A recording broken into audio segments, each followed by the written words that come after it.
औज़ुबिल्लाहिमिनश्शैतानिर्रजीम बिस्मिल्लाहिर्रहमानिर्रहीम अस्सलाम वालेकुम। इस वीडियो में हम बात करेंगे एक्सरसाइज 5.3 के क्वेश्चन नंबर 19 और 20 की। तो सबसे पहले हमारे पास क्वेश्चन नंबर 19 है, the following table give the distribution of marks obtain by two classes, यानी कि उनके पास कोई दो क्लासेज हैं जिनके मार्क्स क्या है उन्हें दिए गए हैं। ये नीचे हमारे पास जो टेबल है उसमें which class is better on the average, आपने बताना है कि जो रिज़ल्ट है वो किस क्लास का बेहतर है एवरेज के हवाले से। तो यहाँ पे हमें देखें मार्क्स दिए गए हैं, जिन बच्चों ने 30 से 40 नंबर्स लिए हैं, 40 से 50 वाले, 50 से 60, 60 से 70, 70 से 80 और 80 से 90। तो हर यानी कि बता दिया है उन्होंने। देखें यहाँ पे आपके पास 30 से 40 हैं, तो वो कहता है कि जो क्लास ए है उधर जो है ना, जो स्टूडेंट्स हैं वो 20 स्टूडेंट्स ऐसे हैं जिनके नंबर्स क्या हैं 30 और 40 के दरमियान में हैं। इसी तरह से क्लास बी है, तो इसमें भी जो है ना 15 बच्चे ऐसे हैं जिनकी क्या है 30 और 40 के दरमियान नंबर है। अगर हम बात करें क्लास ए की, तो उसमें 8 बच्चे ऐसे हैं जिनके नंबर्स क्या हैं 80 या फिर 90 के दरमियान में है, और 10 जो क्लास बी है उसमें ऐसे बच्चे हैं जिनके नंबर्स 80 और 90 के दरमियान में है। तो यहाँ पे मैंने दोनों टेबल्स ही ले लिए हैं, यानी क्लास ए और क्लास बी। तो यहाँ पे हमें ये जो है ना उनकी फ्रीक्वेंसीज दी गई हैं, इसे मैं एफ ए कह देता हूँ क्योंकि ये क्लास ए की फ्रीक्वेंसी है, और यहाँ पे इसे मैं एफ बी कह देता हूँ। आप चाहे तो छोटा बी भी लिख सकते हैं, बड़ा भी, वो आपकी मर्ज़ी है। यहाँ पे दोनों को मैंने ले लिया। अब देखें ये आपके पास मार्क्स हैं, तो इसे आपने एज अ एक्स लेना है, यानी कि इनका जो मिड पॉइंट होगा उसको इन दोनों को ऐड करना है। ऐड करने के बाद 2 पे डिवाइड कर देंगे। जैसे कि यहाँ पे मेरे पास 40 है और 30 है, दोनों को अगर मैं जो है ना ऐड कर दूँ तो मेरे पास क्या आता है 70। अब 70 को अगर मैं 2 पे डिवाइड कर दूँ तो मेरे पास क्या आ जाएगा 35 आ जाएगा। इसी तरह से सेम अगर मैं 40 और 50 को ऐड करता हूँ और 2 पे डिवाइड करूँगा तो 45 आ जाएगा। 50 और 60 ऐड करने से 110 बनता है, और 2 पे डिवाइड करेंगे 55 आप लोगों के पास आ जाएगा। सिमिलर यहाँ पे 65, इधर आपके पास 75, और नीचे आप लोगों के पास 85 आ जाएगा। अब एक्स आप निकाल चुके हैं, दोनों की फ्रीक्वेंसी भी आपको दी गई है। तो सबसे पहले जो है ना हम जो फ्रीक्वेंसी ए वाली है उसको एक्स के साथ मल्टीप्लाई कर देते हैं। तो यहाँ पे मैं एफ ए लिख रहा हूँ, एफ ए एक्स, एक्स आप चाहें तो कैपिटल भी लिख सकते हैं, स्मॉल भी लिखते हैं, कोई मसला नहीं है इसमें ज़्यादा। अब देखें क्योंकि मैंने एफ ए एक्स लिखा, यानी जो फ्रीक्वेंसी आपकी एफ ए वाली होगी उसने किसके साथ मल्टीप्लाई होना है एक्स के साथ, यानी ये दोनों आपस में क्या हो जाएंगे मल्टीप्लाई। अब अगर मैं 20 को 35 के साथ मल्टीप्लाई कर दूँ तो 35 मल्टीप्लाई 20, ये मेरे पास 0, यहाँ पे 0 फिर से 2 5 ज़र 10, 0 लगाई 1 कैरी 3 2 ज़र 6 और 1 7, तो यहाँ पे मेरे पास 700 आ रहा है। सेम इसी तरह से मैंने क्या करना है 32 को मल्टीप्लाई कर देना है 45 के साथ। तो मल्टीप्लाई करने से मेरे पास यहाँ पर जो इसका आंसर आ जाएगा 40 आ जाएगा। कैलकुलेट की मदद से मैं मल्टीप्लाई कर रहा हूँ क्योंकि हर एक नंबर्स को ऐसे मल्टीप्लाई करना ज़रा मुश्किल हो जाता है। अब 35 को मैं 55 के साथ मल्टीप्लाई कर दूंगा, तो ये मेरे पास 1925 आ जाएगा। 1925। सिमिलर जब मैं 65 को 40 के साथ मल्टीप्लाई करूंगा तो ये मेरे पास 2600 आ जाएगा। 2600।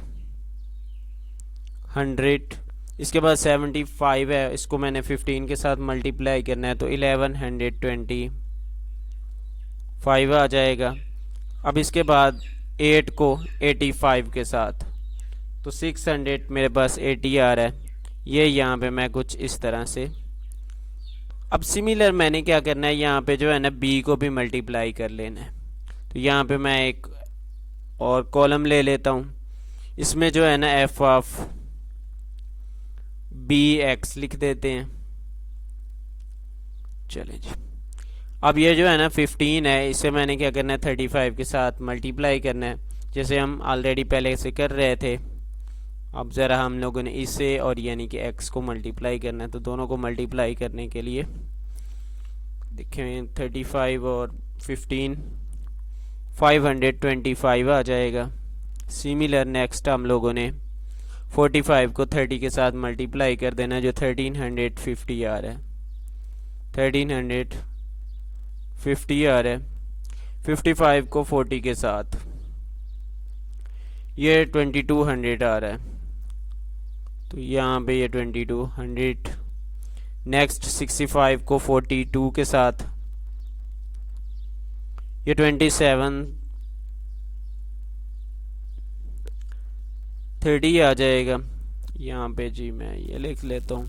इसके बाद 75 को 2 के साथ मल्टीप्लाई करेंगे तो ये तो हमारे पास 1500 आ जाएगा। अब 85 को 10 के साथ तो ये हमारे पास 850 आ जाएगा। कुछ इस तरह से हम लोग इन्हें आपस में मल्टीप्लाई कर लेंगे।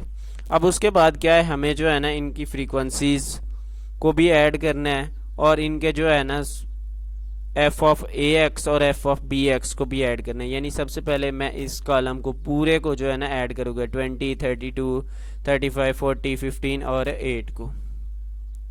तो चलिए ऐड करते हैं। अब इन्हें ऐड कर लें तो इन्हें ऐड करने से मेरे पास 115 आ रहा है, यानी 150 आ रहा है। इसी तरह से मैं यहाँ पे क्लास बी जो है ना इसको भी ऐड कर लेता हूँ, इसकी फ्रीक्वेंसी भी। तो ये मेरे पास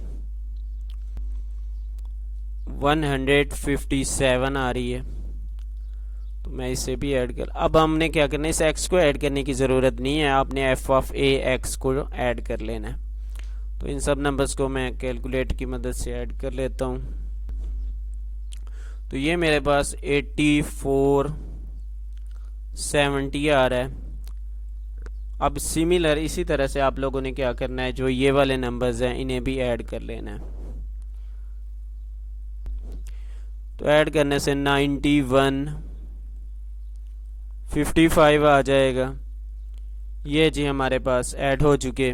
अब ऐड होने के बाद हम लोगों ने क्या करना है, इनका अलग-अलग मीन निकालना है। यानी क्लास ए की हमारे पास जो समेशन एफ ऑफ ए है वो हमारे पास देखें ये वाला है 150। समेशन एफ ऑफ बी जो है ना ये हमारे पास क्या है 157।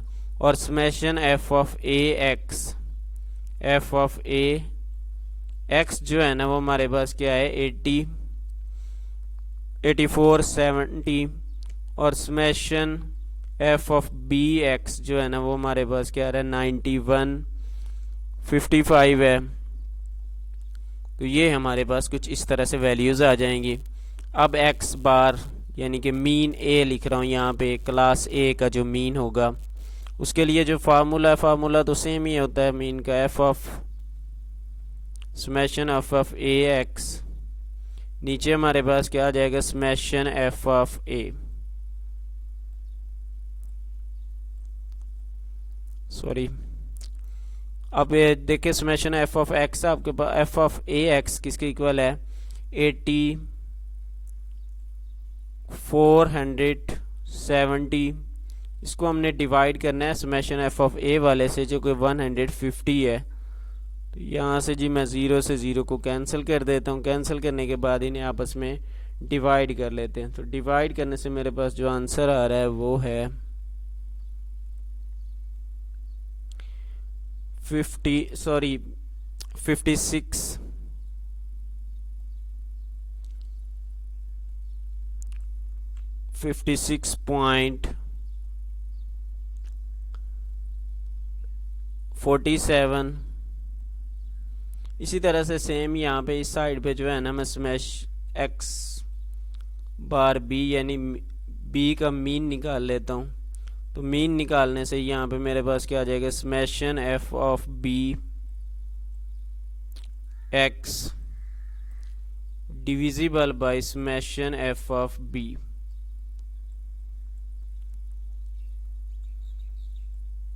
अब यहाँ पे जो है ना ये 9155 हमारे पास है summation F of B X और एफ ऑफ बी हमारे पास क्या है 157 है। अब इसका भी मीन हमारे पास आ जाएगा जब मैं इसे डिवाइड करता हूँ 91 155 डिविजिबल बाई 157 पे, तो ये मेरे पास 58.31 आ रहा है। अब देखिए जो क्लास बी है उसका मीन जो है ना वो क्या है, बड़ा है, ये वाला बड़ा है, और दूसरा हमारे पास क्या है, छोटा है। तो इसका मतलब क्या है कि जो क्लास बी है वो बेहतर है क्लास ए से, यानी उसका रिजल्ट अच्छा है। तो कौन सी क्लास आपके पास बेस्ट हो जाएगी, class B. Class B is better लिख दें, उसने पूछा था कौन सी क्लास, तो आप लिख दें class B is better on the average, यानी कि एवरेज के तौर पे जो क्लास बी है, आप यही लाइन उठाएं, यहाँ पे खाली लिखें क्लास के आगे बी लिख दें, is better on the average, तो आपका ये क्वेश्चन हल हो जाएगा मुकम्मल। नेक्स्ट हमारे पास जो है ना वो 20 है। Find the mean of the following distribution, sorry, if the mean of the following distribution is 3.78 find the value of A. हमने क्या करना है, ए की वैल्यू को मालूम करना है अगर उसका मीन हमें बताया गया है। देखिए उसने मीन हमें बता दिया कि मीन आपका जो है ना वो किसके इक्वल है, 3.78 के। हमने क्या करना है, यहाँ से एक बताना है कि ए किसके बराबर हो सकता है। तो सेम पहले जो है ना यहाँ पे मैं उसी तरह से एक टेबल बना लेता हूँ। ये मैंने x और f, अब देखें x हमारा क्या है, 2 है, सॉरी 2 आ रहा है, 3 है, 4 5 6, ये हमारा x है। अगर f की बात करें तो वो हमारा 10 आ रहा है। a है जो कि हमने मालूम करना है, 11 है। 11 के अलावा हमारे पास क्या आ रहा है, 9, और आखिर में 8 है, 9 8। अब इसके बाद हमें जो है ना f ऑफ x की ज़रूरत पड़ेगी, तो यहाँ पे मैं f ऑफ x ले लेता हूँ। f ऑफ x, अब 10 को मैं 2 के साथ मल्टीप्लाई करूँगा तो मेरे पास जो आंसर आ जाएगा वो 20 है। तो यहाँ पे मैं 20 ले लेता हूँ। a को 3 के साथ मल्टीप्लाई करने से 3a आ जाएगा, सॉरी 11 को 44 के साथ, सॉरी 4 के साथ मल्टीप्लाई करने से ये मेरे पास 44 आ जाएगा। 9 को 5 के साथ, 9 5 ज़ार, ये हमारा 45, और 8 को जब जो है ना मैं मल्टीप्लाई करता हूँ 6 के साथ, तो यहाँ पे मेरे पास क्या आ जाएगा, 48। अब इन तमाम नंबर्स को, यानी f को और f ऑफ x को हम लोगों ने ऐड कर लेना। तो देखिए यहाँ पे 10a 11 9 और 8 है। तो देखिए 10 11 9 और 8 को ऐड करने से मेरे पास जो आंसर आ रहा है वो 38 है, 38। उसके अलावा इसमें अगर हमने a भी ऐड करना है तो यहाँ पे 38 प्लस मैं a लिख रहा हूँ। अब इन्हें भी मैं ऐड कर लूँगा सिमिलर, ये मेरे पास 157 आ रहा है।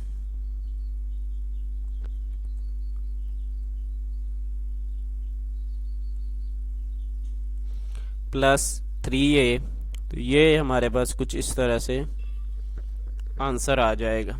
अब देखिए समेशन f ऑफ x और समेशन आपने f मालूम कर लिया है। अब आपको पता है कि मीन का फार्मूला किसके इक्वल होता है, summation f of x divisible by summation f। अब ये 3.78 है, मीन हमारा था जो कि उसने हमें बताया हुआ था। मैंने मीन की जगह ये लिख दिया। अब समेशन f ऑफ x है जो कि 157 प्लस 3a आ रहा है हमारे पास, और नीचे हम अगर बात करें तो मेरे पास 38 प्लस a है। अब ये 38 प्लस a इधर जो है ना डिवाइड हो रहा है, दूसरी साइड पे जाकर के आ जाएगा मल्टीप्लाई, यानी 3.78 को मैं मल्टीप्लाई कर दूंगा 38 प्लस ए के साथ। दूसरी साइड पर हमारे पास 157 प्लस 3a वैसे का वैसे ही रहेगा। अब देखें यहाँ पे मैं अगर 38 को मल्टीप्लाई कर दूँ 3.78 के साथ, ये मेरे पास 143.64 आ रहा है, प्लस 3.78a जो कि किसके बराबर आ जाएगा 157 प्लस 3a के। अब देखें ये 3.78a इधर ही रहेगा, ये इधर देखें 3a है जो इधर पॉजिटिव है, दूसरी साइड पे जाकर ये क्या हो जाएगा नेगेटिव हो जाएगा, यानी -3a आ जाएगा आपके पास। और यहाँ पे ये 157 ये इधर पॉजिटिव है 143 पॉइंट, दूसरी साइड पे जाकर क्या आ जाएगा नेगेटिव हो जाएगा 0.64। अब अगर देखें मैं 3.78a माइनस 3a कर देता हूँ तो मेरे पास क्या आ जाएगा 0.78a। जब आप इसे माइनस करते हैं तो 3 में से 3 को यूँ समझे आपने माइनस कर दिया, 0 हो चुका है और 0.78 आपके पास आ जाएगा। इसी तरह से आप लोगों ने क्या करना है 157 में से माइनस कर देंगे 143.64 को, तो वो आपके पास 13.39 आ जाएगा। अब ये जो 0.78 है ये इधर मल्टीप्लाई हो रहा है, दूसरी साइड पे जाकर क्या हो जाएगा डिवाइड हो जाएगा, तो मैं इसे यहाँ पे डिवाइड कर देता हूँ 0.78। तो अब आप लोगों ने क्या करना है यहाँ पे इन्हें डिवाइड कर लेना है। जब आप डिवाइड करते हैं इसे 0.78 पे तो आपके पास 17.17 आ रहा है, 17.17